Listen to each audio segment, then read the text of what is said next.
And hello, everybody, and welcome back to the Tech Informist. This is episode 85, recorded live on Wednesday, July the 1st, 2015. My name is Kevin Harvell. I'll be your host for this episode. I'm joined by Brad Whiteside. Brad, how are you today? Pretty good. Today is my Friday, which I had told you that I found out yesterday. So go to work one more time and have a nice long weekend for the 4th of July. Lucky, lucky you. Lucky, lucky you. And we are also joined by a guest, Sam Ventimiglia. Hello, guys. How are you? Yes. So Sam is here to join us today and discuss iOS jailbreaking. This is kind of a topic that we haven't really touched on in any prior episode that I can recall. And, I mean, here I am with an iPhone 6, and we kind of discussed this a little bit at our recent Microsoft meetup. Sam was showing us some of the things that he's been able to do with his iPhone 6 Plus with the jailbreak for iOS 8.3, and as we probably may remember, yesterday Apple released iOS 8.4, a somewhat minor update mainly focused around Apple Music and those new services, the Beats Radio 1, whatever it is that they're calling it at the moment. That's pretty much the major things that came out of that iOS update. So Sam is going to be talking about iOS jailbreaking. Looking forward to it. It's going to be an interesting little discussion. So with the Tech Informist, everybody, we do appreciate everybody that has been watching and sharing and listening with prior episodes. It's great stuff. Find us on Twitter at Tech Informist, and you can also go to the website techinformist.com. We record live every Monday and Wednesday at noon Eastern Standard Time, and you can watch live and or listen live and participate in the live discussion in our chat room simply by going to thetechinformist.com/live. So Sam, tell us a little bit about your fascination with iOS and jailbreaking. Well, I guess it started a few years ago. My first foray into the smartphone market was an iPhone 4, and I don't know how exactly I came across jailbreaking. Somebody just kind of mentioned it one time, and I said, "Oh, that sounds interesting." And they said, "Oh, and this is back in the iOS 5, as what I remember is my first one ever trying to break." So tried it, and back then I kind of went hog wild. I was downloading a bunch of tweaks, and there was repositories that had a whole bunch of apps where you could, add the paid versions of an app, and then you had the hacked versions of an app. And it was great. It seemed like it had extra functionality. I could do, and it was funny, the first tweak I remember that I really liked was unlimited Pandora skips. And for people who've had Pandora Radio, the fact that you could just skip and didn't have to pay for it was pretty incredible. That was in the days before Spotify and obviously Apple Music now. And so it just kind of, and it had some other things. At that time you couldn't download anything more than 20 megabytes on iOS. It wouldn't let you. So it removed that restriction. It had a lot of real functionality and things like changing fonts. Something as simple as changing a font was allowing you to do that. You could change the theme packs. So I thought it had a lot of draw to it.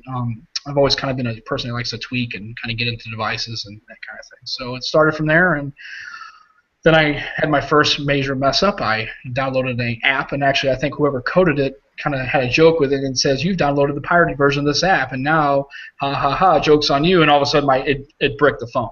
Really? Wow. Yeah, it bricked the phone. So and it was funny because at that time it was the first time I had learned about the fact that the jailbreaks were behind. So what happened was when I went to restore the phone, it forced me to update to like iOS 5.1 or 5.2, of which I didn't have a break for. So I had to go like 4 days and didn't have a jailbroken phone. And I remember my wife making fun of me because I was moping around the house because I had to use stock iOS.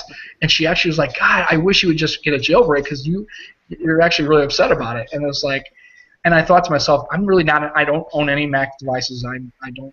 iPhone is the only thing I own. I've never used a Mac. I'm not really into the Apple ecosystem as far as that. I definitely use OneDrive and that kind of stuff. So, and then so I luckily called a buddy of mine and said, "Hey, do you happen to have a break for 5 point such and such?" He goes, "Yeah, sure. I'll put it in your Dropbox." And then that was it. So, and then I went to Android for a while. I had a Galaxy S3, and then bought an HTC One M7, and that's where I learned how to that the jailbreaking counterpart rooting. So that's a whole other discussion as far as rooting and custom ROMs, and especially with HTC, they were real good about development. They actually let you unlock the bootloader, and they were like, hey, sure, if you want to develop, it's great. We'll let you do it for free, and here's how you do it. And HTC as a company was real big into development, whereas obviously Apple is definitely not a fan of jailbreaking at all. They have done everything since Apple, iOS 3 or 4 to squash any kind of jailbreak. They've definitely patched a lot of exploits. Now the jailbreaks used to be pretty fluid. The last one for this last TaiG update one for 8.3 and now for 8.4. It took a while. I mean, I was stuck on 8.1.2 for quite a while, waiting for the break because they were really cracking down on exploits. And then I guess now you have iOS 9 coming out, which is supposed to be what they call rootless. I don't exactly know what that means. I think it's funny because you can't ever root an iPhone. You can only root an Android device, which I think is funny. They call it rootless. That's really not that's an Android kind of thing. Yeah, that's not an Apple term. Well, No, yeah. Anytime a company claims not hackable, not rootless, like anything like that, I kind of raise an eyebrow. I'm like, yeah, right. Yeah. Yeah. So I mean, this one took a while, and it was and they're cautious. And as a matter of fact, they were really kind of waiting to see whether or not they should release it with 8.3, with 8.4 coming out so quickly, because they would think, because obviously they have people at Apple that would get a hold of the TaiG utility and then find a way and obviously delve and find out where they're breaking it, what the exploits they're using, and then patch those exploits for 8.4. But I think the TaiG team went and they waited till right before. I don't think 8.3 was out. The utility came out, I think, and I think iOS came out the other day. So I think it was only 4 or 5 days. So I guess they figured they felt safe because they already knew that 8.4 was already in the pipeline, that they already got past the public beta stage, and that iOS is really looking to iOS 9. And so they figured, okay, chances are they're probably not going to give an 8.4.x update. There's not going to be a 0.1 or 0.2 because Apple's actually iOS 9 is in obviously public beta, so they're really working on that. So they're really focused on really going, well, we're gonna get them. We're gonna put iOS 9 out there, and it's gonna be, we're gonna finally kill off the jailbreak community. So that's what they're doing. So luckily, and I checked it yesterday. The utility does work for 8.4. The only thing is the tweaks haven't caught up yet because they just really caught up with 8.3. So all your major tweaks have just kind of started to be updated for 8.3.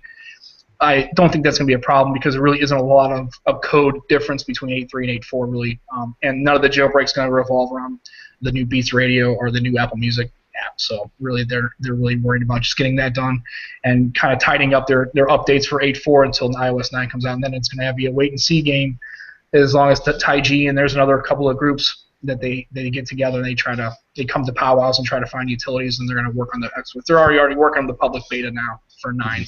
So I'm curious, was there like a specific reason that you got into jailbreaking, or was there a specific device that's like, man, I think I can do this? Because for me, building computers, it was, I found, a forum on how to fix my red-ringed Xbox 360. I'm like, all right, I'll give this a go. I mean, it's already broke. It's not like I'm going to break it more. So I did it, and it worked. I'm like, wow, that was not bad. I love doing this stuff. Maybe I can build a computer. So I did. I'm curious if there was like a device out there that kind of did that for you, that was kind of your Xbox 360. Not really. What happened was after I had bought my first iPhone, I noticed that you really couldn't. It was the stock row of icons. You can't change the font. It was really kind of like really restrictive. And I was just kind of like, I even asked once I kind of got into having a smartphone, going, why is it like this? And they go, well, it's just the way it is.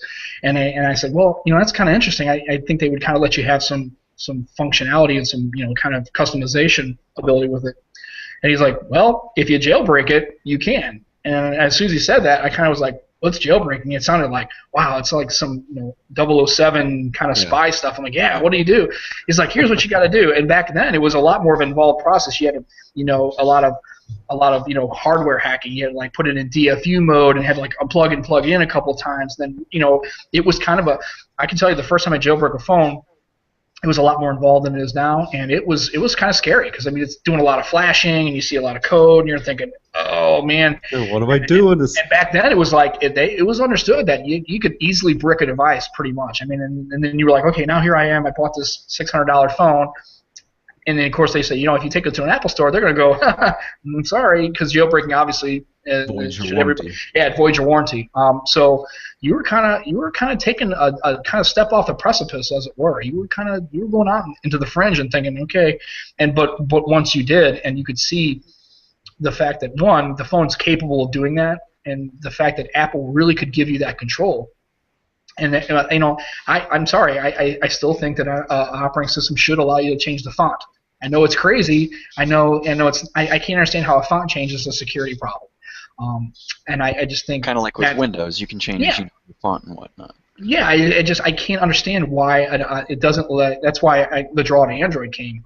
And I was just curious. So it really wasn't a device. It was really just kind of like learning how to do it. And then I went to an Android device, and of course I picked up the jailbreaking-esque thing and started rooting it. And that's a little different because you're actually getting into the actual root of the system. Even with jailbreaking, you're really not really getting into that level. I mean, you're not getting into that kind of level of development. You can't really reflash a completely different operating system on an iPhone. It's not going to let you do that. It's kind of like a layer on top of. It just basically breaks some functionality. It gives you some other development. Whereas when you root a device, I mean, you can completely remove the operating system and totally put in not just a skin. I mean, an entirely new OS. I mean, if you could put a Google Play edition, and I did have that for a while on my HTC One. So rooting actually, and then once you do that is, once you unlock the bootloader, it is always unlocked. You can relock it, but even if you go to a store and you try to relock the bootloader, it's going to show relocked. It will not show locked. So if you were to take it to a store and say, here you go, if you were having a problem with an Android device, anybody's going to look at it and know that you've been doing some modifications, and of course, once you do that, they're not going to warranty any if you decide to brick it or whatever. Whereas with iOS, you can obviously restore it. And it's a lot better. I find it really interesting that the first time you got your iPhone because you wanted to hear what the hubbub was about, and you're looking at it, and your brain was automatically already thinking, like, this is it? Like, why can't I change the fonts? Well, that's just how it is. And you immediately question, like, but I thought this was a smartphone. Like, I thought I could do more with it. I find that really interesting because most people get an iPhone and they're just thrilled to have an iPhone. But you thought about it, even a step further, and I just find that really interesting about you. Is because you want to know more, you want to see a different side of it than what is actually given. Right, and I think it's interesting because it's funny how people are different like that about their phones. With their car, you would imagine, it's like I'd like to tint the windows. And it's funny because imagine if people had the same thought process when you bought a car. You bought your car and you bought it from the factory. You took it home, you drove it, and then 6 months later you go, this is kind of. I'd like to, why aren't the windows already tinted? I'd like to tint the windows, and everybody's going, oh man, you can't tint the windows because why would you want to do that? I mean, I think it's interesting that people will spend $500, $600, $700, $800. Well, not really because they subsidize it, but they'll spend that much money on a device, and really. That's the only thing they really don't really want to understand why it works or how it works. They kind of just want to go, I have my Angry Birds, I want to push the little square that has a little bird, and just have that's all I want to do. They want to live in that blissful ignorance, and I don't understand what that is. And I'm not saying everybody should be a power user, obviously, but the fact that people have no real idea about their phones, and they're okay with that. And I'm thinking, yeah, and by no means I'm not trying to knock on iPhone at all. It's just interesting to me because I would say most people, most being like the average consumer, they'll just pick up the iPhone and that's it. And they like you said, they have their Angry Birds, they have Facebook, they're good to go, or Candy Crush Saga, or what have you. And I think it's interesting too that you would think, and especially if you start showing people, like I've shown people. The things I have on my phone where I have folder enhancements and call enhancements and font changes, and I can get unlimited Pandora skips, all these different tweaks, and you'd be surprised if you think anybody would see that and go, wow, I got to totally do that. But I can tell you right now, in jailbreaking in the iOS community is still kind of frowned upon. Most iOS users really they're timid about it, and there was really a backlash. I would think that most people shown the light, as it were, you'd be like, wow, why can't I do that? But really, I'd say probably 60 to 70% of most iPhone or iOS users really either A, have no interest in jailbreaking at all, or have bought into Apple's telling them, if you jailbreak this, it's a security problem, and they're going to hack your phone, and you're going to do all this. And it's almost like a fear campaign where iOS is trying to sway people from jailbreaking, and they've got not only just the natural ability for people who buy iOS, they kind of just want simplicity and just want their phone to work, and really not kind of get into the craziness of that kind of thing. I almost find it more of a security risk to keep regular iOS because there's more people using that. So if you're going to attack a system, you're going to attack the thing people are using the most. Like in the case of a Windows PC, people use Windows PC probably more than any other PC out there, like meaning Mac and Chromebook. So they're going to attack the PC, of course, more. I mean, lately it seems like Mac has had a few, attacks and whatnot. Not near as many as Windows has ever had, but that's beside the point. I'm just saying, like, when you're rooting these jailbreaking the iPhone, it would seem like there just might be less of a security issue because they're not attacking that specific, jailbreak or whatever. Right. That's the way I see it. I don't know if that's true or not, but Well, and I think what it comes down to more is it's essentially the same thing. There's a component to that as far as you're introducing apps and you're introducing software and encode into a system that one is highly controlled, and two is there's always a risk. Anytime, and same thing with when you sideload apps on an Android device. You have to uncheck the trusted sources box. And even when you do that, Google has a prompt that comes up and says, hey, you are kind of taking it upon yourself to kind of do this, because if you download an app or sideload an app that doesn't work or it breaks your device, you're kind of stuck. And I think that's where people kind of are afraid. I mean, most people. I was telling people before with their Android devices, people aren't even aware that you can change the launcher. They have no clue what that is. If you say TouchWiz to a Samsung user, and you can have people that have used Samsung devices for 4 or 5 years, S3s, S4s, and now have upgraded to S6s. If you say TouchWiz, they won't know what you're talking about. And again, so it's not just to the iOS community. Most users, I'd say probably 80% of people want a smartphone, want it to work, and don't really care too much about that and that kind of thing. So jailbreaking now has gotten a lot more, I guess, if you could say mainstream. I think it has. I think it's definitely easier now. I mean, all you got to do now is just update, download the TaiG utility, do a couple settings changes on your phone, and then launch the utility. It jailbreaks it for you. Pretty much it's a one-click jailbreak, as it were. And it really is that simple. And what's good about it now is if you have to take your phone into the service center, take it to an Apple store, all you got to do is just hook it up to your iTunes, restore the software, and they will never know that you ever did anything to it. So, just real quick, Daryl in the chat mentions that keep in mind that jailbreaking is taking advantage of security vulnerabilities, which I didn't know that because, once again, I don't claim to know everything about tech. I'm just a really big enthusiast, and I love being corrected because that's something that I've learned. But you need to. They have to. In order for the jailbreak to work, they're using exploits. They're using security vulnerabilities in iOS to break through, and that's why Apple's really big about it, because one, it shows that their software is not foolproof, which no software I don't think is. I don't believe that either. And then on top of that too is it just you're exploiting something that you're taking a level. It now becomes your device. You are now taking control, and Apple just isn't really big on that. They're real big on controlling the hardware and the software. So yeah, but you're basically hacking your phone essentially is what you're doing, and that's and that's why they're trying to eliminate this with iOS 9. They're trying to eliminate any kind of possibility of security exploits and that kind of thing. So he also back mentions, with go me, ahead. My only experience with jailbreaking was with an iPod Touch, second generation, I believe it was. And the things that I found, I believe I was using Black Ice or Black Snow. That was probably, I want to say it was. I think it was Evasion. There was a guy named Evasion that used to do, and also Jay Freeman used to do. Sarek used to do jailbreak. He's kind of backed off. He just does a Cydia substrate and that kind of thing now. So people were actually, one of the things that I found was you could install any app you wanted, whether it was paid or free. You could install it for free, and I know that's one of the biggest things that Apple tried to make sure they squashed, because piracy is always a bad thing.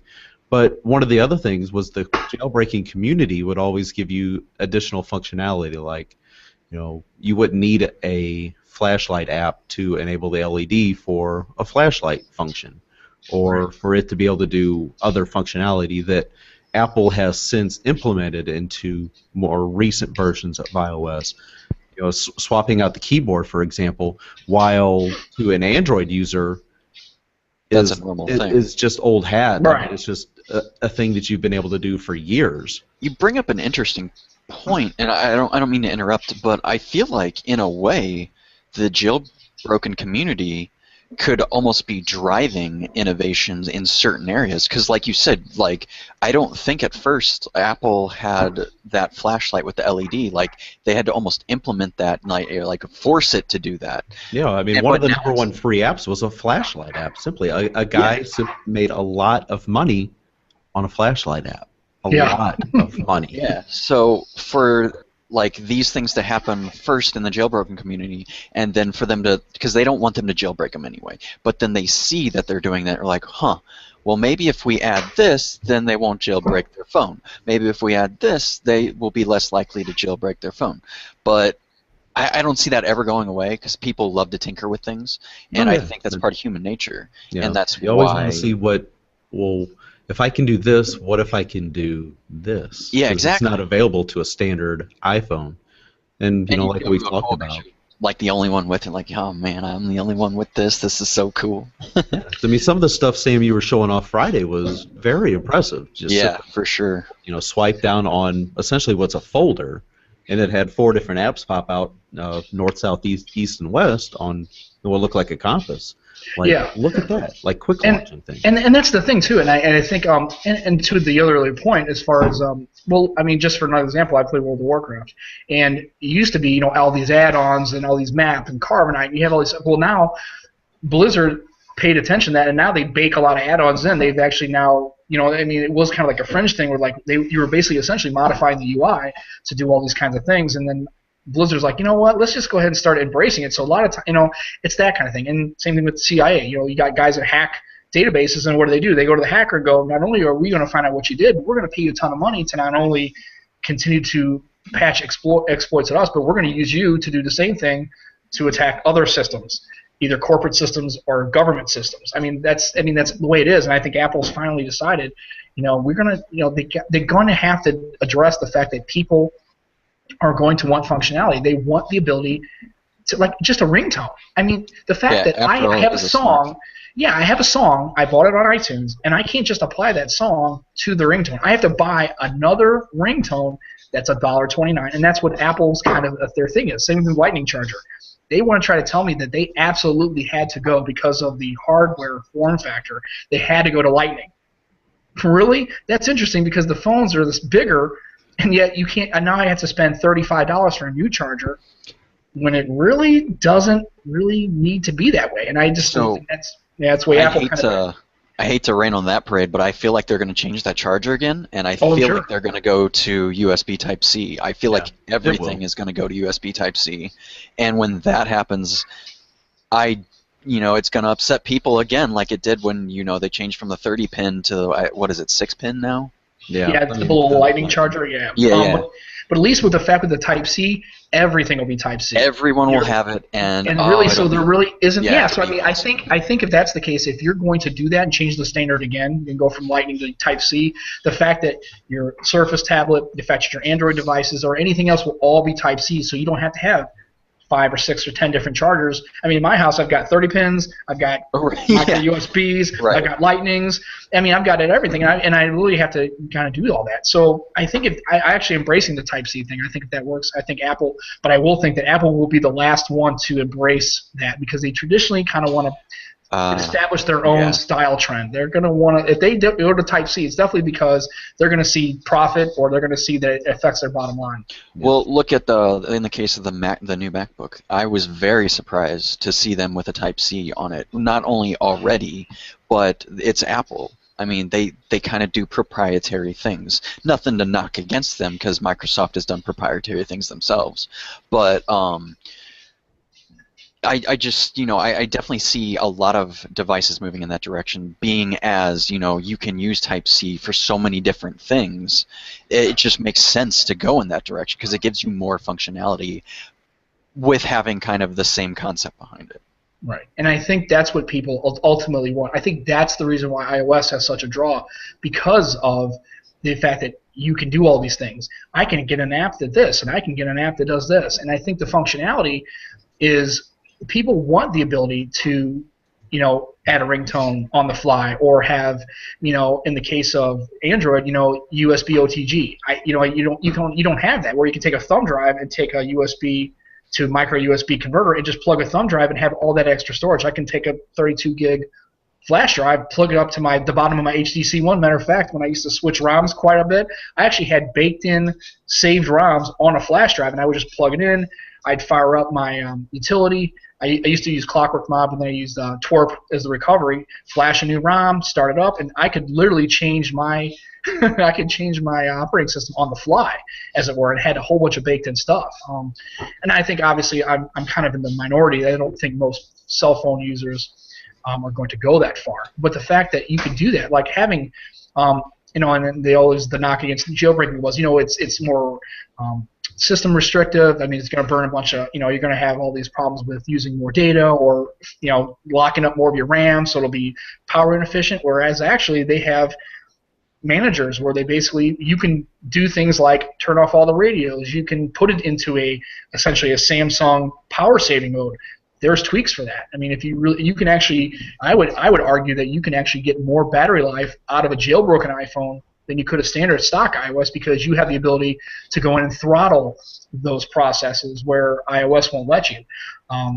I can take screen captures of Instagram, or a Snapchat if I so choose. I'm not a Snapchat user, but if I were, I could do all that. And just the functionality that I showed you, as far as and that was just the thing. I have one called Activator, which is a good thing because it actually adds gesture control. So if I want to compose a tweet on my iPhone, I do a three-finger tap, and the compose tweet box will pop up in the middle of my phone. I don't have to go into the app and actually now have all those gesture controls. And I show that to people, and they're like, I didn't know you could do that. But then when you tell them what it involves doing to get to that level of functionality, they're like, oh, well, I don't know about that, because then what if it breaks, or if I have to take it to a store, or if it has a whole bunch of, if it makes a bunch of noise or blips, or you have a whole bunch of code come up, they're gonna freak out. So I would say that jailbreaking definitely is a personal choice. It's just like anything else. On Android, you don't ever have to customize Android. You don't have to use another launcher like Apex or Nova. You don't have to. That's the beauty of it. And I think that's what drew me to the whole thing, was the ability that it gave me the choice to decide what I either wanted to do. And I've rooted phones. I've bricked my first HTC One M7. I wasted one of my iPhones. I mean, you're definitely going to, and even with the technical preview, I just lost my 1520 to the sad face of doom. I didn't even know that was a thing until I found that out the other day the hard way, trying to flash the new Windows technical preview. And that's the thing. Now, I could save myself a whole lot of aggravation if I never did any of that stuff. But I think for me, the draw was always the ability to give me the choice and to really kind of dive into, what can this device really do? What is Apple or Google or Windows or Microsoft not letting you do that I think should be a universal standard? I think it's like a car. If you buy a car, it's your car. If you want to put tinted windows, if you want to put ground effects, if you want to change the motor, the engine, and you could literally change the car because you own the car. And if you have the technical knowledge or the hardware or the mechanical knowledge, you could do that, and like it should be free. Yeah, that's like when people put the LS1 out of the Camaro or Corvette into into a Mitsubishi Lancer Evolution. I'm just what is going on here? And I did the first thing. My buddy put a old, and this shows how dating myself. He had I had a '73 Super Beetle. That was my first car, and he bought it for me. And then he put like a 1600, I guess, some kind of, basically put a new engine in this that didn't fit, and actually had to like physically turn the crankshaft to like manually grind it to match the cam. It just wouldn't go, and he actually put this like 1600 cc engine in this Beetle. It was like flying. I mean, the fact that I think it's funny that it seems like with cell phones now, they will be becoming almost as useful or more useful than your car. I mean, back, maybe 5 years ago, cell phones were kind of hey, it's kind of cool. I can make a phone call and kind of check my email and that kind of thing. Maybe But text some people, yeah. yeah, but really now, most people cannot imagine a world where their cell phone isn't on them at all times. And they even have, documented articles about people literally panicking because they left their phone at home and literally having panic attacks by it. I mean, it's become so there's ingrained. a lot of important, now, information on those phones, so I could definitely see as to why some people could panic, especially in the case of, was it Apple that left like a prototype phone in a bar or something? Oh yeah, I mean, you got to be careful with that kind of yeah, stuff. So yeah, it's just and so because like I said again, I would argue that now because phones are becoming so part of our daily use that I think we have to change the paradigm on how exactly we address those devices. We need to really, I think if you want it, you should have the ability to take the control that you want. And if you're spending $900, essentially for an iPhone at the end of the day, I think if you want to change the font, I think you should be able to. And as long as Apple doesn't let you do that, I think there will always be a jailbreak community. There will always be a rooting community. And Android, I mean, everybody could say, well, look, I mean, Android lets you do all that, and you still want to root it. Well, yeah, because you got people out there, and there are some seriously incredibly talented people in the rooting community as far as these people coming together and having completely different ROM sets, and they're doing it for free. I mean, you can download all that stuff for nothing. People that are just literally doing it for the love of the game. And I think those people need to be embraced because, one, they're taking their time to give those to the masses and really not charging anybody. And two, as your earlier point, Brad, they are pushing these companies to have to evolve. They are pushing them to have to try to add functionality, to add the ability to do those things. And I think because if the masses want it, look at Taylor Swift. She writes a letter, and all of a sudden now they're going to pay these artists because Apple had no intention of paying anybody any royalties for the use of the trial program and then all of a sudden this lady who's a talented artist, which I don't listen to her music. That's not my style of music. But the fact that she can write essentially an open letter basically chastising and waving her finger, you bad Apple, you need to pay these people. And immediately, within hours, they immediately switch gears and go, okay, we'll start paying people. I think that's what really pushes companies to do that. They really have to see the bottom line is affected and that their user base really wants these things. And I think definitely in the rooting community and on Android, there is a definite groundswell for that. And I think it's coming around with jailbreaking, and I think it's now that it's easier, now that you have TyG and you have a utility, it's a one-click thing, and the fact that it's easily fixable. You can totally go in there, hook it up to iTunes, and literally within a click of a button, restore that phone. And if you, like my wife, she just was like, yeah, I don't want to do that. She has an iPhone. I jailbroke it. She played around with it a little bit and goes, you know what, I really don't really care about this. Hook it up to her, restored it to 8.3, and it was gone. And that the fact that you can do that easily, I think, is something that should be at least tried at some point if you have an iDevice. Nice. Yeah, if for Android rooting and ROM development, just simply go to XDA forums. XDA developers, yeah, that's the big one. Oh gosh, that's an amazing website with, like you said, a lot of talented, very helpful people and stuff like that as well. Definitely. But I guess we need to kind of move on because I know we've got a few other little stories in there. There's been a lot of great discussion about jailbreaking and hacking and changing things around. But there's actually some Microsoft news and some other iPhone news that we would like to touch on. Brad, you've got some Microsoft stories here. How about touching on that?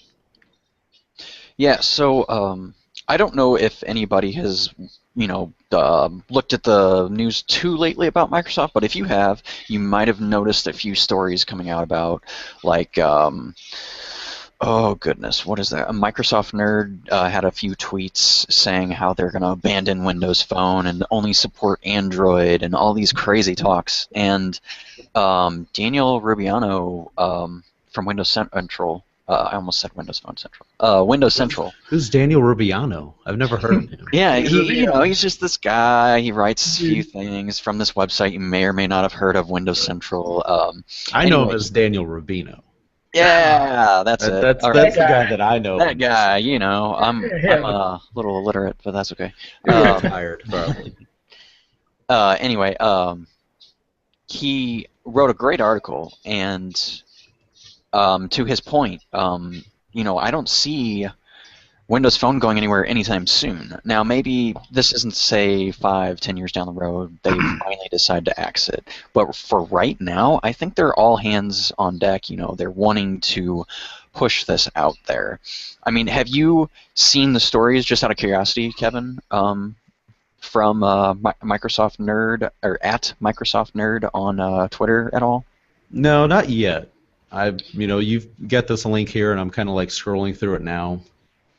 But Yeah, I have so not had a chance, but I do want to because this is kind of interesting. And I know there's been a lot of discussion that Windows Mobile is not a high performing department for Microsoft, and there's been debate. Is Microsoft going to kill Windows Phone? We just need to kind of wait and see how the response of Windows Mobile 10, Windows 10 Mobile. Well, he makes is a received. few really interesting points, and that's even beside killing off Windows Phone. But as for Microsoft's new the way they're going to go about phones is they're not taking Nokia's approach and putting out every single possible phone in every area possible. They are going to start limiting what they put out. So you'll see a 400 series, maybe a 600 series, and then a 900 series, and maybe that'll be it. Which is what they need to do, in my opinion. So, and the reason for that is because they need their OEMs back. They need their OEMs to help support them. And if they don't have their OEMs, it's just them. And if it's just them, chances are developers aren't going to be on board because it's just Lumia, and in a way that's a good thing because it's easier to develop for, and in another way it's a bad thing because you don't have choice in a way. So for example, when LG brought out the LG Lancet for Verizon, I was super excited because I'm like, you know what? This may just be a low-end phone, but it's LG. This isn't like ZTE or something. This is a big, heavy-hitting name brand that everybody knows. I'm glad to see them back in the arena kind of thing. So I tested the device out, and it was, for what it was a great device. In fact, I almost, it's almost better than my 635 in certain aspects for the price. So with that being said, I think there is a lot that they could benefit from having the OEMs come back. Right. But he goes on to also make the point that, let's see if I can find it here. Well, with Elop's departure, and Meyerson has a huge challenge ahead of him, but who better to take on that challenge than Meyerson himself? Because he's just so familiar with the arena of Windows Phone, and all the OS work and everything he's done so far. I really like the guy, honestly. And I really hope that he can bring a lot to the table. So, there's a lot of good stuff in this article, and there's almost too much to cover in a way. It's a pretty long article, actually. A lot of information in there.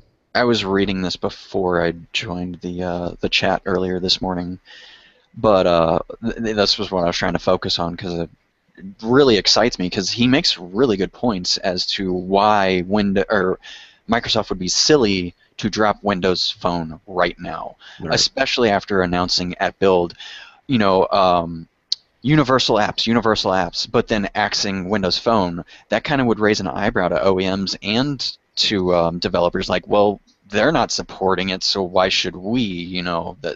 So that right there is already hurting them if they were to axe it right now. Yeah, that would kind of defeat the purpose of trying to develop universal apps. Exactly. Sure. It would only be for a couple platforms. Yeah, sure, you'd still have Xbox, HoloLens, IoT devices, but the crux of that, as he explains in the article, is Windows Phone. That's kind of the main reason of making the universal apps, so Windows Phone can have more apps, have more opportunity to have more apps. And I believe, and I still believe this, that Surface is going to, in not meaning to, but save Windows Phone in a way that, because Surface is so popular, and they're going to be making these universal apps, or can make universal apps for Xbox and Surface, who are both really good brands and both very popular brands. With these universal apps coming in, then you could potentially have that on the Windows Phone as well. and then that would possibly, open the door to, oh, well, it's got all these apps, and it is Microsoft, and I, either trust them or I use them at work or something like that. And people might start picking up Windows Phone devices, especially if the carriers go the way of, well, you have to buy your devices outright now, like we were talking before the show. Yeah, yeah. It's using the latest Windows 10 Mobile preview, on my 1520, it is there's a lot of potential there, and I can definitely see it. And also now, just recently installed the new 10159, I believe it is, on my Surface Pro 3 that just finished installing just a little while ago, actually. Uh-huh. And so far, it is very, very smooth. And we're only 20 some odd days away from the Windows 10 launch on desktop and laptops. So. Right, and real quick at the end of the article, he said, for what it's worth, I hear the Microsoft Band 2 is coming in the next couple of months, and the Surface Pro 4 should launch by the end of the summer. So there's that to look forward to. So it's not all this doom and gloom that it's almost like it's every month. It's like, oh, Windows Phone is failing. Is this it for them? It's like it's so easy to write about anymore. I find it harder to write something like this, where it's like, look at all the things that they have before them. It's really not as doom and gloom as people make it out to be. Sure, Windows Phone could be doing better in the United States, but look overseas. Windows Phone is overtaking iOS leaps and bounds in especially the upcoming markets overseas. So that alone is enough probably to keep Windows Phone around, just for the sole purpose of being ahead of iOS in like other markets across the pond, so to speak. We may not be number one over here or number two, but across the way, that could very well be a real possibility in some areas. Yeah, I mean, as Daryl mentions in the chat about Microsoft writing down the Surface, because the original Surface RT and the original Surface Pro did not really sell all that well, so they had all this stock and they just basically just wrote it off. And it may have taken till this third generation, but now the Surface line is profitable. I mean, it's people actually legitimately want very them. well. Yes. Yeah, and the same goes for Bing.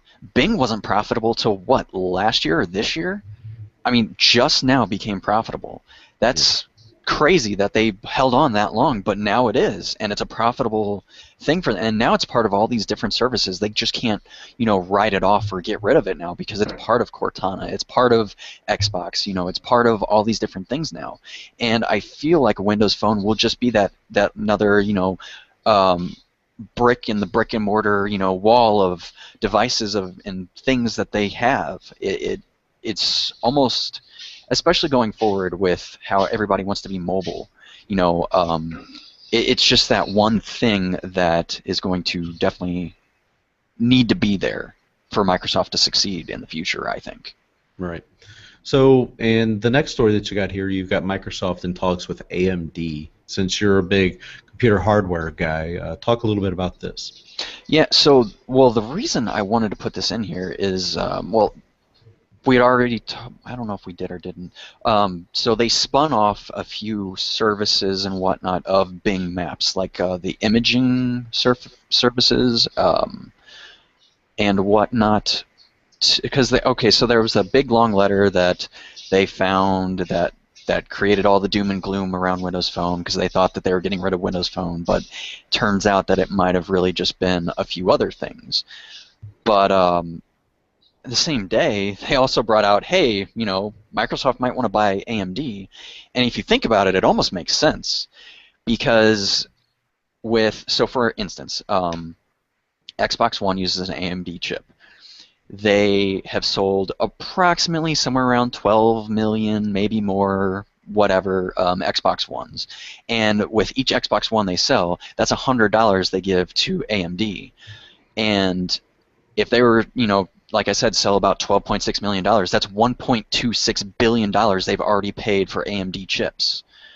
So if they were to buy AMD for the price of like $1.8 billion, which is way less than what it used to be, they would almost be like cutting right down the middle. Like Xbox, they could sell the Xbox and make money off of it while also keeping it cheap too. Right. in buying AMD. Now, I don't know what this would do with their relationship with Intel. That would be interesting, and I know that they wouldn't want to disrupt that. So that's why this is still kind of a rumor, and I don't know if this would ever happen. Mhm. But on the flip side, if they're going to make maybe, let's say, a cheap tablet like the Surface 3, or let's say just the Xbox, because the Xbox has never had an Intel chip to my knowledge. It's always been AMD because it's the cheaper of the chips. Mhm. Not that, Intel couldn't be a good chip, it's just Intel's expensive, and rightly so, because it's a dang good chip. Yeah. But, Now, Sam, are you a Intel or AMD guy? I would say I'm probably, if I had to choose, on this device, I couldn't. My Alienware, I had to go with Intel. I didn't have the Okay. option. But if I were building a machine, I would definitely go with an AMD chip. About the same performance traditionally as an Intel chip, and it's cost effective. And from what I've been told, and then hardcore gamers and hardcore hardware guys have always told me that they prefer AMD chips because they feel that they're superior. Now I don't know if that's really real data or just anecdotal, just like why does somebody like a Mini Cooper over another car? But they used, gamers I know and hardware guys used to swear by those chips. They would swear that AMD performed better for less money, so it made no sense to go with an AMD. And I think it was also maybe some anti-establishment. Intel was kind of like, hey, it was kind of fun to hate on Intel a bit, so Right. AMD kind of the popular choice. But I they had kind some of people have that really both wanted. in mine, actually. I have AMD graphics card, and then I have an Intel chip for the motherboard. So I kind of got, I guess, best of both worlds in a way. Right. When it comes to graphics, AMD is a lot cheaper than NVIDIA, Mhm. and to be honest, mine runs pretty dang well. So I don't know. Yeah, unless you're like going for the highest of the high end and extreme gamer, you'd probably be fine running an ATI AMD system. You don't. Right, and that's actually one more point that I wanted to make is, Microsoft's already dabbled in the whole chip set stuff with HoloLens. They made a new chip for holographic rendering and such. So they went the way of, was it IBM used to make chips too? I think so. I'm not sure. Probably. So they started, making chips. So it would make sense to buy AMD and implement maybe these chips in maybe let's say HoloLens again, or any IoT device. It sort of starts to make sense in a way in certain aspects. In others, it's like, oh yeah, definitely use the new Intel in the Surface Pro 3. That's a no-brainer. Right. The only thing I would worry is it seems like to be kind of against what Microsoft was talking about, being a services first. Exactly. Maybe not a services only company, but I think that's funny. They say services first. They don't say services only. And I think you got to really read between. I think they can still dabble into hardware. I think they just got to be careful about getting. I think they're too fragmented. I think that's part of Satya Nadella's situation, is trying to bring core services, things that work, and try to just tighten the grip because It's got to be streamlined. You got to. You can't have too many things because you can't be a jack of all trades, master of none. And I think they got to go where the money's at, and I think they got to go with what works. And I think the chipsets are definitely something that every computer is going to need. So you're not on the fringe there. You're going into the mainstream. If you can develop a chipset, look what Samsung did with the Exynos chips. They make their own chipsets for their phones now, and so I think that's possible that Microsoft can still be a services first company, but still have their fingers and other things that help that business and help their services develop. I think is okay. Yeah, I agree. All right, so we'll move on and talk a little bit about iPhone 6s rumblings as well, because we're coming up on September, and typically every September is when the next version of iOS comes out. As Sam mentioned earlier, it's iOS 9, and iPhone 6s and 6s Plus production has reportedly begun. Now, of course, that's rumor, but being a couple months out, would not be surprised. Physically, most of the changes will be internally. We're probably looking at very similar exterior design. But let's see. They also mentioned something about Qualcomm's new MDM9635M chip, which is reported to be able to produce speeds on LTE, which would be twice as fast as current. So we're kind of looking at 300 megabits per second. That's like what my router can handle. Yeah, that's some serious horsepower for LTE signals. Yeah, that's wow. All right. Yeah, and some of the other little things that they're talking about possibly in there is 2 gig of RAM, Apple's new A9 processor, and an upgraded 12 megapixel camera, which many people do love the iPhone camera of the iPhone 6 and 6 Plus. The 6 Plus camera is a little bit better. It's got optical imaging stabilization, and I want to say just maybe a couple of little tweaks, but solid cameras, solid devices. Hopefully they improve the battery life somehow, because current battery life in the 6, not exactly the greatest. Would love to see an improvement there. I know, Sam, probably with your 6 Plus, you get some fabulous battery life. I get better than I'm not as Samsung would put it. I'm not a wall hugger with my 6. But I mean, again, like I said, I've noticed that I can with again having a jailbroken one, I have some throttling, so I can kind of tweak some of that stuff and that kind of thing. So yeah, I mean, it's pretty good. I don't really see them doing much with as far as. I think really what it comes down to is the megapixels for camera nice, but really, as we've learned with the M8 and the M9, really megapixels aren't what pushes it. It's the software that processes those images. And if you can have a 20 megapixel camera and still wind up having really, really poor post-processing on your software and still suffer. And I think that's and with 2 gig of RAM, I don't know how that's going to affect, if you're going to add basically 100% more RAM to a device that already is having some issues with battery life, and you're really not going to amplify the battery if you're still going to stick with a 3200 milliamp battery or whatever. I just you got to keep it sleek. If you're an Apple device, you got to keep it sexy. And I just don't think if they are not making a hardware change for the 6S Plus, I think if they decide to go to a 2 gig system and an A9 chip, you're going to have to see some drop-off. You're going to have to see – you're just going to. I just don't know, and I just really don't think – and again, Apple people are just used to having a charger. They're used to having external stuff. Again, like I said before with Apple, you could never run an Apple commercial for the rest of humanity. They don't even have a marketing department. They don't even need it. They just basically say – just put a thing on Facebook and Twitter and say, hey, we're having a 6S Plus. Go pick it up on this date, and wham, they will have a line of folks. And that's what's funny. It's a juggernaut. They don't have to do anything other than just pump out devices. And here's the thing. Can you imagine how much of an uproar the Android community would be in if they had the same – the S6 Edge came out and they had the exact same device with just upgraded specs? People would be up in arms about it. I can't believe – look at the M8. Look how much blowback that HTC was getting from the M9. That basically didn't really push that hardware. They just basically took the same M8, tweaked it a little bit, and how people really railed against HTC for really not pushing another style. They're really sticking with that hardware, and they just really did a software upgrade. Same physical and visual design.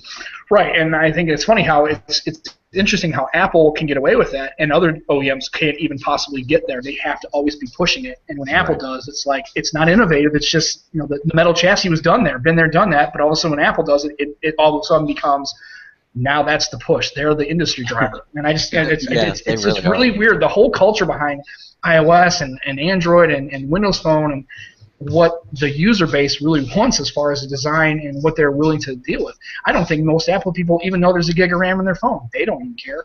But if you tell an Android person, we're gonna launch a new flagship and it's gonna have a gig of RAM, they would be like, oh man, there would be so much. It'd be so much flip out about it. It would be a gig of RAM. That's it. That's all. It can't. I mean, it's funny. Can you honestly imagine Android M trying to run on a gig of RAM and how bad it would run? It's just not. It's different. It's just different on iOS, and it's just interesting how that they're gonna come up with this. So I don't know. I mean, battery life's good on a 6 Plus, but I think if they introduce an A9 chip with a 2 gig of RAM, it's going to affect battery life. I just can't see it not doing that, and I don't think that people on the Apple side finally are starting to kind of get over that hump of really kind of getting their device to last more than a day. I mean, look at people with the Edge and the Galaxy S6, and they're talking about their screen on times at 4 hours. I mean, can you imagine a 4-hour screen time? I mean, it's just terrible. I mean, the fact that you're going to have to – we have wireless charging. We have rapid charging. Yeah, but you still got to do it. And if you're if you're not near a charger, you're still stuck. I mean, I don't understand it. Unless I'm in my car, if I can take my 6S and stick it to the side of my car and drive down Interstate 270 and let it charge up that way, and that'd be fantastic. But I mean, really, it doesn't matter. At the end of the day, I think people really want battery life, and I think they really want a device that is stable and solid. And I think that's what Apple provides, and I just don't know how they're going to increase the battery life without changing the physical size of the battery. Until battery tech gets a little better, I just don't see how that's going to work.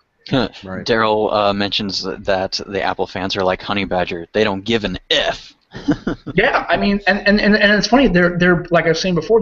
They're just blissfully unaware. They don't care and don't want to care. I know for whatever reason they just look at my iPhone, and I got an iPhone like you got an iPhone, and I bling out my case, and that's it. That's all I care about. And I mean that's what it is. I mean that's most of the smartphone market. Really, users now.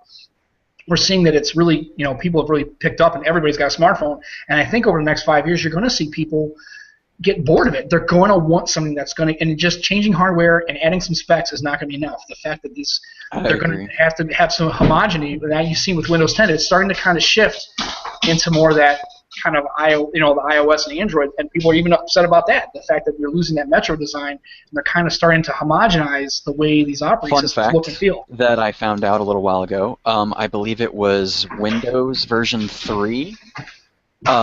Actually started the hamburger button, so it's not technically an Android thing. The hamburger button came from Windows version 3. So, fun fact, just for those of you out there who still think, the hamburger button is Satan and whatnot. But, Right. All right. Well, let's go ahead and move into app and entertainment picks. Brad, I guess you don't have anything in here today? Well, I don't have something written down, but I can offer up one that I literally use every day, and it's like one of the first apps that I download on my Windows phone, and it's actually thanks to JJ. Because Weave Newsreader kind of got axed, and they just stopped supporting it and stopped doing it. And I'm like, great, how am I going to get my news every day? Do I actually have to go to each individual site now? Nope. There's a awesome app called Phonely, and it's just pretty much like Feedly. I actually like it better than Feedly, though, in that it feels a lot like Weave before Weave kind of went downhill, I guess. And you can actually keep scrolling instead of like flipping through pages like Feedly does. I don't particularly like that. But you can just keep scrolling, or you can select individual, like if I just wanted to go to IGN News, I can select that one and just read all IGN News. Or if I wanted to go to Android Central, I can just select that and go all Android News, Right. And it's a fantastic app. It's free. But if you want the dark theme, like I do, you just pay like $1 or $1.99, which I happily did because I am not about to have that white background on my phone. I'm sorry, but I hate that. Hate that. Yeah. So that is my pick. Windows Phone, obviously, because it's kind of a knockoff Feedly, but it's actually, it's a really good knockoff. I like it a lot. Okay. I'll go ahead and throw mine out there. I've got I've got a podcast pick called Surface Smiths. Now, this was a new show that I found yesterday, actually. They reached out to us to actually the MS Mobile Show email account wanting to do a promo swap. So there are about 3 or 4 episodes in. It's 2 guys, Colin and David Smith. Not brothers, not even related, I don't believe. But it's a pretty good show. So obviously, a lot of people here that listen to this show are Microsoft fans, so have a listen. Surface Smiths. So 2 guys talking about Surfaces? 2 guys talking about Surfaces and other Microsoft services as well. All right, Sam, you've got a couple things listed here. Yeah, for the app, I found it's an app for my band. It's called Fan Band, and it's really good. It gives you a lot of it's really actually pretty thorough. It's got a lot of themes. There's like 200. They have sports and tech and gaming and all sorts of religious stuff. And I mean, it's really cool. And then it automatically themes your phone, and it's free, which was kind of cool. Although ironically, I looked at my buddy's Surface. That same app on Windows 8.1 is $1.99. Imagine that. I don't know why, but it's just I just thought it was kind of interesting. It's free on the phone, but yet on the tablet it's $1.99. And then there's also a comparable app for iOS. there's a comparable app for iOS, and it's free as well. It doesn't have the same kind of functionality, although it lets you take actual pictures of wallpaper and put that. So I have a picture of my wife and I, but it doesn't scale real well, so you have to kind of like modify the picture a bit and then import that to kind of get it to work, because our faces were right behind the time, which is great. Blocking my face is fantastic. I never had a problem with that on a picture, but as far as that goes. So check I do have an honorable mention. It's called Smart Wallpaper that Windows Central covered, I believe, earlier this week. And the thing that's really cool about this is it'll take the image that that appears up on your phone, and it will save it as the max pixel settings for that specific phone, instead of just cropping it or whatever. And I not only that, but holy crap, this thing is not only beautiful but runs so smooth. So maybe check out Smart Wallpaper. Cool. Okay. And I believe that's free as well. You got a music and podcast pick as well. For music pick, I'm kind of being in St. Louis and living in St. Louis my whole life. I'm kind of a big fan of The Urge. They're kind of a local ska rock kind of band. I went to school, nice. And they're real good. If you ever kind of like that rocky kind of ska, it's got some horns in it. And then I used to go to their concerts here at Mississippi Nights. Kevin would know, there used to be a venue down on the Landing that was really good for a real kind of earthy, kind of gritty, small little 100-person venue, and it gets filled. They used to rock that place pretty good. So they make some pretty good stuff. They've had some stuff recently. They got back together, and they cut an album, and it's pretty good. It's a little different from the old school stuff, but if you're into that kind of a ska, kind of Mighty Mighty Boss tones kind of a feel, it's not too bad. It's kind of a hard rock edge with a little bit of ska and some horns, and it's really a pretty good mix. I like it. And you can probably find them on Spotify and that kind of thing, because it was just kind of a local St. Louis kind of a band. So, and that's good music. So if you happen to check that out, I'm a big fan. I highly recommend them. And then as far as my podcast pick, I'm a big fan of Bill Burr, the comedian, and he has a podcast he does called the Monday Morning Podcast. And basically it's him for an hour or so just ranting about news or the Bruins or whatever. If you ever get a chance to listen to his comedy, you'd really like it. He's real kind of a It's a real good comedian.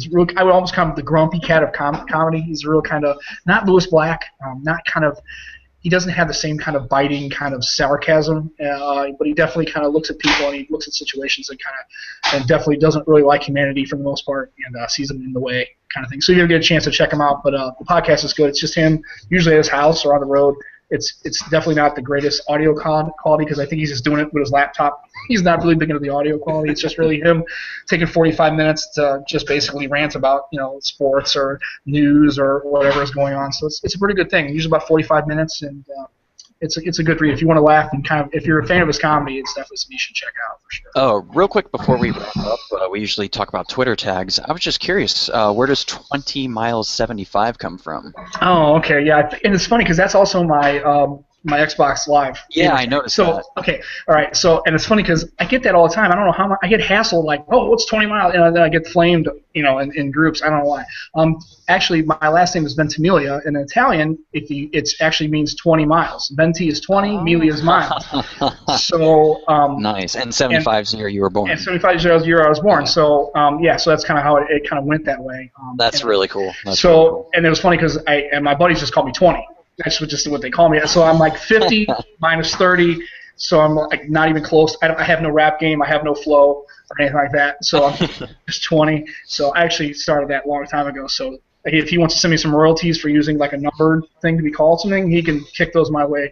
And you can see my Twitter handle. If 50 Cent listens to the Tech Informist, which he probably should, and if he does, he needs to kick me a few dollars my way, because I started that whole game back in the day. So that's where 20 miles comes from. That's really cool. I always hear the story behind why people choose names or whatnot. So that's really cool. Nice. Yeah. All right. So moving on to the weekly poll question. Oh, yes. Our question for this week is, would you rather have a Surface phone or an Xbox phone? And the current stats are at 83% say Surface phone and 17% say Xbox phone. So I have a little insight behind this, and I had to think about it for a little while to get to here. But bear with me. So the reason everybody wants the Surface phone is because the Surface exists now. If the Surface didn't exist, if we were talking about this before, like pre-Windows Phone, and we were just talking to Xbox because the Surface didn't exist, like, I think it would be resounding, everybody would want an Xbox phone, because that's actually what drew me to Windows Phone to begin with. It's like, wait a second, I can get a gamer score on my phone? I want this phone. So I think because the Surface is a thing, everybody's more gravitating, more towards that quality metal build with like a kickstand and or something else incredible that we haven't thought of yet. So that's why I think that most people are going to want a Surface phone. Right. Yeah, I would kind of think so as well. Yeah, I would think so, except for maybe the Xbox maybe really kind of engenders gaming, and where Surface is more, I guess, usable. Yes. I mean, you can actually do stuff with it. Xbox, you can only frag enemies and drop, and basically do all that kind of stuff. Whereas the Surface actually has some kind of universal kind of utility, and so I think that's why I think Xbox would have it as more of a gaming brand. So I think now if they had a phone, now it would be cool if they made an Xbox phone and had like that same kind of black, kind of almost look like an Xbox really themed kind of hardware phone.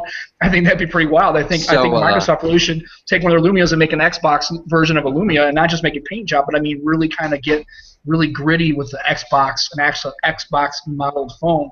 I think it actually has some. I think you definitely get some looks at the AT&T and Verizon store. I think people would definitely for sure. Real quick before we close out, real quick story. I found out why they have green for the Xbox. It turns out that a guy in the development department, he had a bunch of these like artist markers, and everybody would steal every other color except green. So when he was drawing up the Xbox, he used green because it's the only one he had, and it's stuck ever since. And he's like, I'm surprised they never changed this. So real quick fun fact, actually you can find out more about that with the interview at IGN with Ryan McCaffrey and 3 of the Xbox guys, Phil Spencer, and then the 2 guys that helped create the Xbox. So check that out too.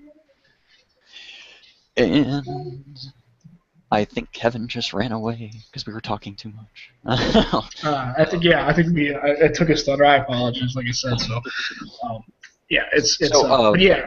We can find you on Twitter, 20miles75, and that's spelled out 20, spelled out miles, and then 75, both capitalized. Right. I was going to go with 20 miles and 75 actually spelled out too, but that just was ridiculous. It got to be. Yeah, that's a long one. Mine's Holy, capital H, _, and then capital S for shadows. And that's also my gamer tag. Obviously, I can't put a space in Twitter, so that's why the _ appears there. And Kevin, you can find him at Twitter at Kevin Harvell, and that's all one word. And we do this every week, twice a week now. 3 was getting to be, I think, a lot for everything that Kevin does, because between the MS Mobile Show and this and STL Tech Talk, which, by the way, you guys should definitely check out because there's some cool stuff happening in St. Louis. Even if you're not in the area, there's some cool stuff to check out. But yeah, that kind of does it for us. He said he'll be right back. Keep talking. All right, so we're going to keep talking about whatever we want to talk about. Yeah, so like I said, it's and to the real, and I was going to really quick. I mentioned it in the chat. If you're looking for if you're looking online for some places to go, there's a couple of guys on YouTube. One, Everything Apple Pro. He's a kind of an Apple guy. He really does talks more about phones, but also has a lot of jailbreak stuff. And there's another guy called iTweaks, who really kind of focuses on jailbreaking. So if you want to have questions about, not only he gives you utilities on how to download the things and TiGE and how to do it and really walk through. They really have a real extensive list of tweaks. So they have videos like top 100 Cydia tweaks of all time, and they really go crazy because I don't think you can really even me. I still run into different utilities and tweaks all the time as far as it's something different. So those are real good if you're looking to go online and really kind of get an idea and listen to 2 guys that really know more than I would. I'm just kind of a casual jailbreaker. I don't really know much about it at all, except for what I've been able to do. Well, you seem like a professional jailbreaker because I don't dabble in it at all. So. Well, and that's the funny thing, because if I guess it's one of those things where if you can actually do it, you become a professional, even if you're just a novice. But these guys are really good about giving information, and they're real big about keeping up with the news about the jailbreak community and who's in, who's out, and that kind of thing. It seems like the jailbreaking community is like very almost like Windows Phone-esque in where they love to show people and help people with what they're trying to do. Oh yeah. It seems like they're very friendly and they don't shun you for not knowing, because it's a more complicated process than what somebody may make it seem to be. Yeah, So I've talked to find some that of the really guys, cool. and they're really always been really helpful if you have a question. I guess what it was is no question was ever too uninformed or stupid. They would always, even if it was something that really kind of was a common sense thing, they've always been real gracious about that. And they're real good about responding. If you send them emails, they'll send the information back. If you have a question about jailbreak or utility or just a general question about just jailbreaking in general, they're real good about kind of getting back to you and being real inclusive. The jailbreaking community is, like I said, again, it is kind of a niche thing. I mean, definitely, and they have to kind of operate on the fringe because Apple, it's kind of like, kind of Firefly. It's like, the brown coats. They have to really kind of, stay underneath the radar because they realize that Apple is going, as I guarantee, Apple took that TiG utility and they're going to find how they're exploiting it and they're going to start cracking those exploits down. They're going to start locking down the ship, and it just becomes that cat and mouse game of finding exploits, and then hopefully they won't be able to patch it totally. That's at iOS 9. They're really touting that as the non-jailbreakable iOS. That they're really looking to squash jailbreaking totally. I guess we'll have to wait and see, right? Yeah. All that does is just open up a challenge for people. Like I said, it becomes if they can hack into the database at the federal government and start stealing secrets and getting Bill Gates' credit card number, I don't think any systems hack. I think they'll eventually jailbreak 9. It might take a while, but I think eventually iOS 9 will be jailbroken for sure. Definitely. All right. Sam, thanks for joining us today. It's been a heck of a fun. Oh man, I appreciate the opportunity to come on and talk and share some stuff and that kind of thing. I really appreciate you guys. You guys have always been real good as far as kind of fostering a good community and keeping it everything. And the meetups are great, and it's a really nice. Even my wife, who really isn't a tech person at all, even she was like, it was a really good time. Those really seem like really nice guys. So she was definitely excited about it. And she's looking forward to going and had a good time. So you guys made it a really good time, and I appreciate that. All right. So, good. The next one, look for, I believe it's August 8th that we're going to shoot for. Right. We're going to Microsoft Store. Mm-hmm. Yeah. Good deal. Yeah, I'll definitely be there for sure. And like I said, if anybody wants to send me a tweet or say hi or add me or follow me, that'd be fantastic. And like I said, if anybody has questions that I can answer or whatever, I'll do that. And those resources online, if you just type in jailbreaking, I found that those two of all the people I've kind of filtered through, Everything Apple Pro and iTweaks are two of probably the best guys as far as not being overly nerdy and really kind of breaking it down and being real good as far as content. They're always having something come up, and they're really good about kind of pushing out that content so you can see what's going on if you're really interested in trying to do that. Right on. So again, that's Sam Ventimiglia, which is actually spelled Ventimiglia. Right, with the G. Yeah, and you can find him on Twitter at 20miles75. And I kind of ran through the Twitter tags when you left, and then I didn't know what to do, so we just started talking again. So that's okay. Yeah, okay. No big deal. We can do that. We're sure. We'll shoulder on and carry on, sir. Yes. Yes. Yeah. And again, you know where to find Brad. You know where to find me at Kevin Harbell on Twitter as well. So again, everybody, thank you. And if you're interested in supporting the show, whether as an individual or as a business, if you're a business owner, we have updated our advertising agreements. Simply go to thetechinformist.com/support. I believe that is the link, and you can find the new advertising agreement right there on the website. So we do appreciate it, and I guess until next time, consider yourself informed. We are out. Take care, guys. See ya.